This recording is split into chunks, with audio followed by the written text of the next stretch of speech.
instead kept his eyes firmly fixed on George's chest. Maybe he thinks that's a target. That's one thing you can't miss. There are a lot of targets where George is standing.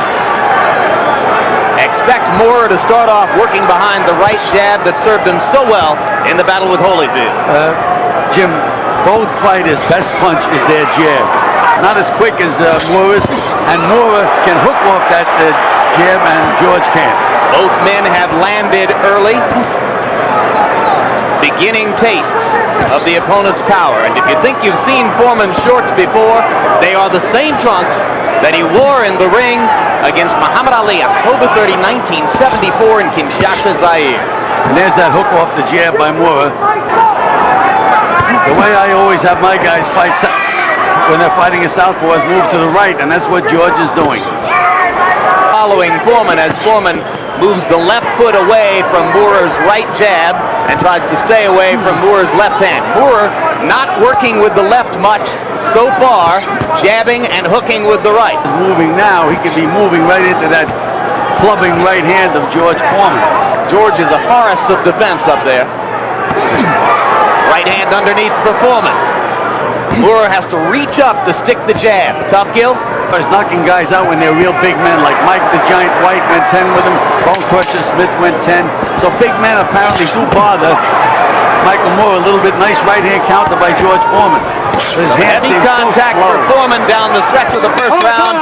Moorer landed a stinging jab as it came to a close. Second round, let's go. Let's be very alert. Change the distance and move to the side. Okay?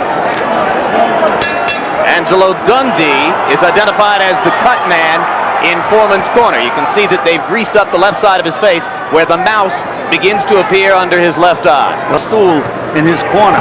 So maybe he's going to compromise that way. But so far, he stood up between rounds, and poor Angelo has to reach all the way up to try to take care of him. Something of a bar stool for the teetotaling preacher. Moving to his left. Ain't seen him yet follow Atlas's instructions to move away and put more distance between himself and George. And George's punches are not the fastest in the world. I think he'd be able to really do a job with the jab and the right hook if he moved to his. Moorer landed at twice as high a rate in round one. Sharp right by Moorer, who seems to be gaining confidence.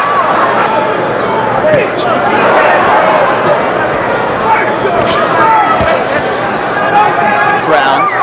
Jab and hook. Good straight right hand by Big George Foreman. Back Moorer up. Good right hand by Moorer.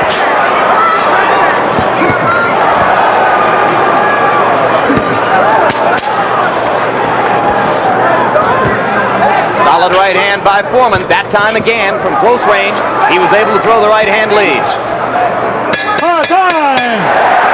I thought that was a pretty good round for George. Get that. Eddie Atlas wanted Michael Moorer to work at a rapid pace tonight.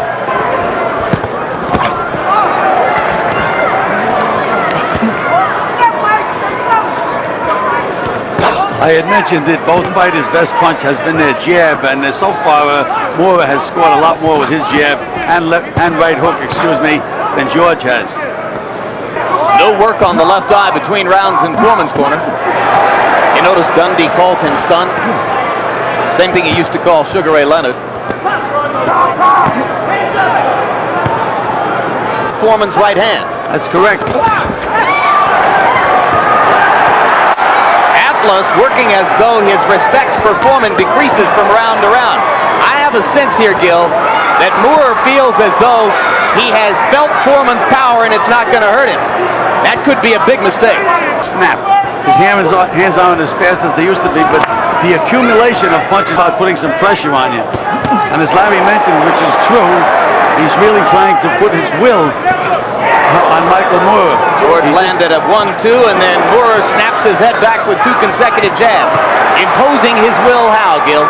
By just keeping that pressure on, not getting rattled, got nailed in, couple of good solid punches. Hook that Moorer can bring behind the jab. He's so efficient with the right hand. And that's the one thing that George can't do. He cannot hook off his jab.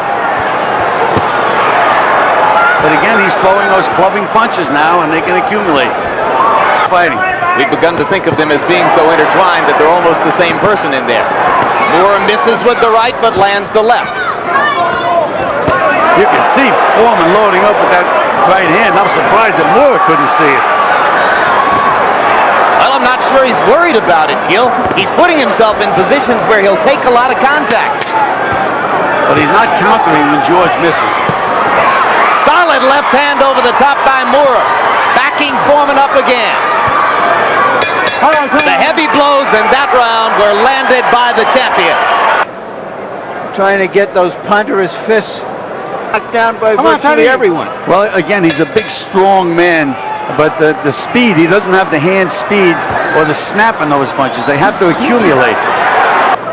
There aren't going to be many of George's punches that Moore won't see coming. Yes, Jimmy says he's trying to slow the pace down. You keep a fast pace the way Moore did at the very end of the last round. From the ropes in this fight. You know, this ring could have been 10 feet square.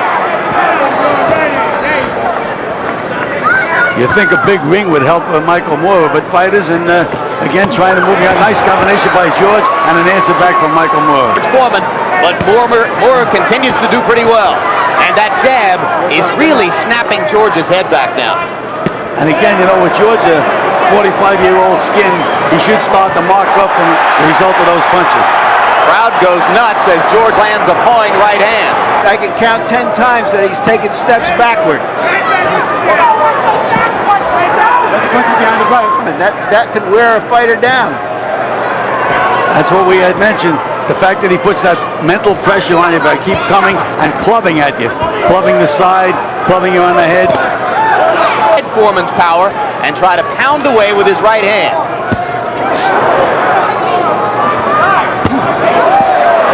Left hook by Foreman landed on the side of Moore's head.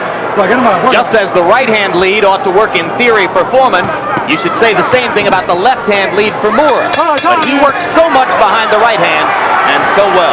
So I have Moore ahead 2 rounds, 1-1 even. My scorecard is very close to yours, Larry. I gave Moore 3 rounds and 1 to George, but the 1 round I called very, very close. That was the 2nd round. In round 4, the fight I had even. The round I had even. In round 4, the 45-year-old challenger. Maybe the other way around, the way George is moving those big ponderous arms now. George with a strong start in round 5. Moore is still standing right in front of him.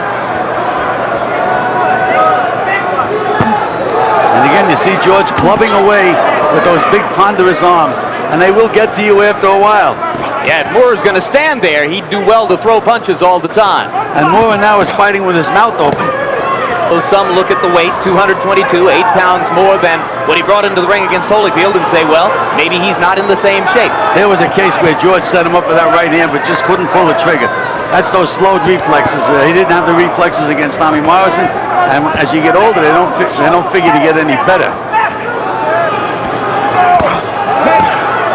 There are the... I'm surprised that Moore is not trying to throw more body punches. He's just out there fencing with George. I think he thinks he's going to knock him out. I thought that he would fight cautiously and work for a decision.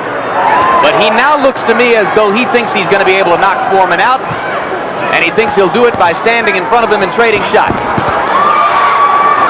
Another one to the body. If George was sitting here, he would say those punches are going to have an effect later in the fight. That's exactly what George would say. Money in the bank. And George has been landing some pretty good punches in the last 20 seconds.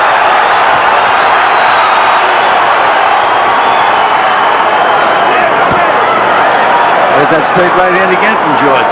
To try to lift Foreman.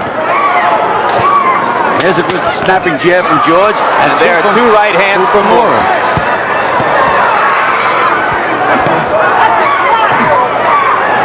Again, Moore goes back to the body, then comes back up to the head. I think if he keeps going to the body, Gil, he's going to pile the points up. To a fighter, throw those kinds of hook jabs, whatever you call them, quite as stiffly as that, Gil. And George is landing some of those left jabs. Flat-footed, not moving. Good right uppercut from George Foreman. Can't hurt Moore with, particularly from this range. snappy punches from George Foreman. Those punches had a little snap on them. Good right hand by George Foreman. Showing some quickness in there. Set up that straight left hand.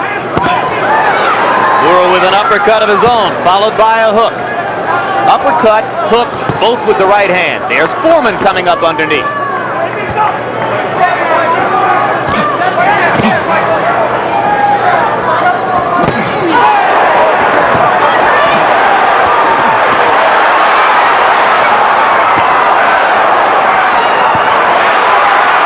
Moorer allowing Foreman to land, and the big man is getting off to good effect in round 6.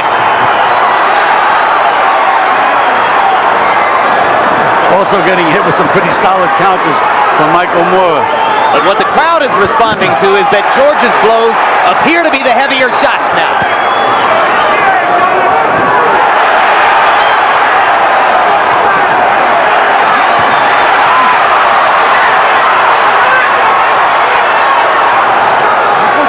That's the price George can pay when he opens up.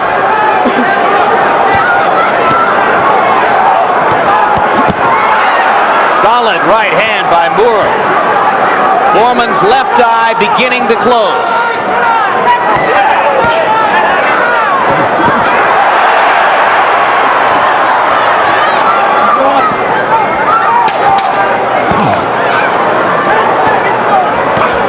The battle of the jabs is being won by Michael Moorer. He finally threw a left cross there and almost landed it. George up like a turkey, but that turkey is landing a few drumsticks right now.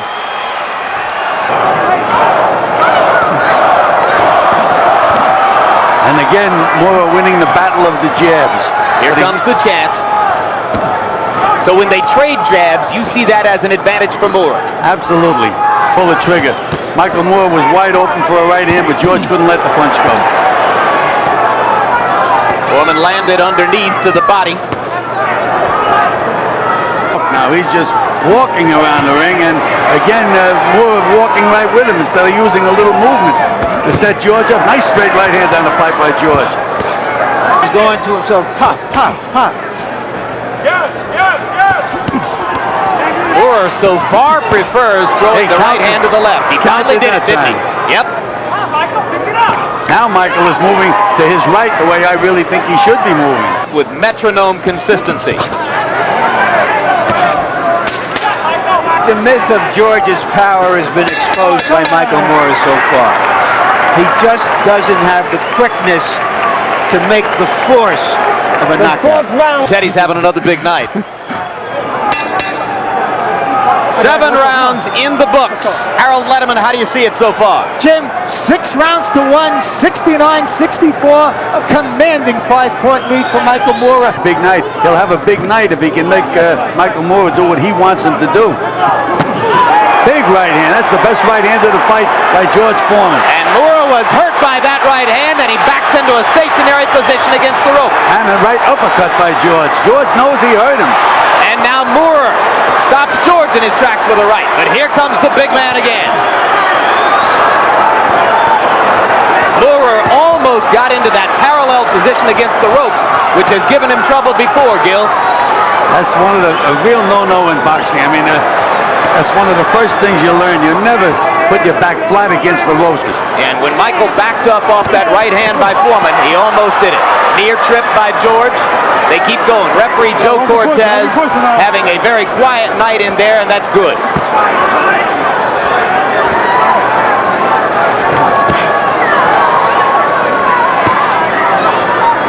You think Moorer has fully recovered from that right hand now, Gil? Yes, he has. Because he's now trying to take a break, it looks like. Left and a right inside by Moorer. Sizzling. When Michael Moorer moves to his right, he has it all his own way. One thing you have to give George credit for, though, is credit and will to win.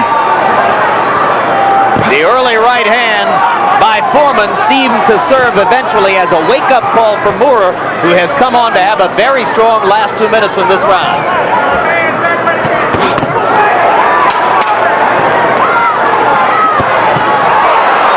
uppercut by Moore blasted Foreman's chin backward. And George makes it out of the round that bedeviled him in Zaire 20 years ago. But George is an amazing specimen. I used to worry about his health, Del. I'd stop worrying. Maybe I shouldn't. When he has to be, and he disappears when he should. I think he's terrific.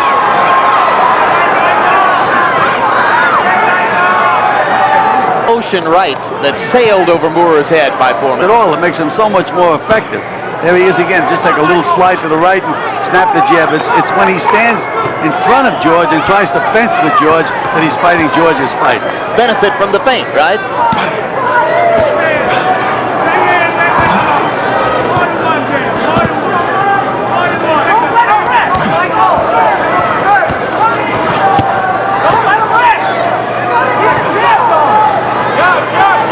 Win or lose, George is going to have a left eye swollen shut tonight.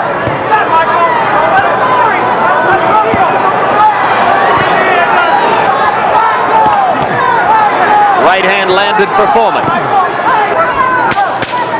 Crowd relatively quiet as round 9 comes to a close. It's scheduled for 12. To use Teddy Atlas's metaphor, Moore kept the antique car in the driveway in that round. His activity level dropping now. Earlier in the fight, he was routinely throwing between 50 and 60 punches in each round.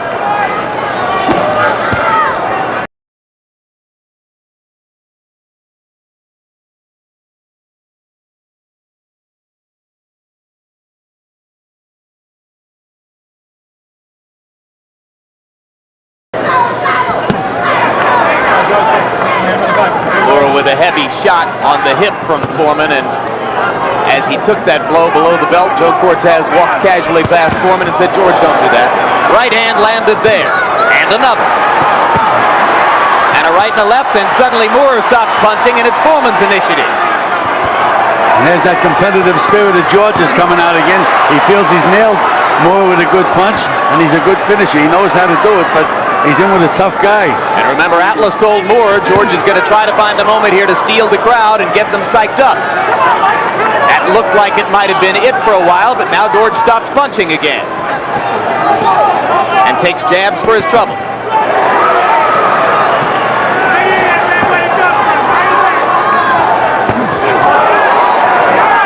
Foreman wading in to set up a left hook, and another left hook. And another left hook shot that missed. George is so tired, though, Jim. If he misses a punch, he goes completely off balance. I have to give him all the credit in the world, but again, he's a 45-year-old man in a young man's game. But look at that competitive spirit coming out now. Great right hand landing for Foreman. He's had a pretty good round here in number 10. Again, Atlas didn't counter. Atlas, here we go again with the Atlas. Michael Moore is Down goes Moore on a right hand. An unbelievably close-in right hand shot. 5, 6, 7, 8, 9, 10. It happens. It happens.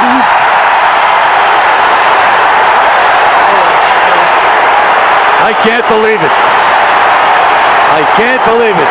Here's a guy I said was a clubber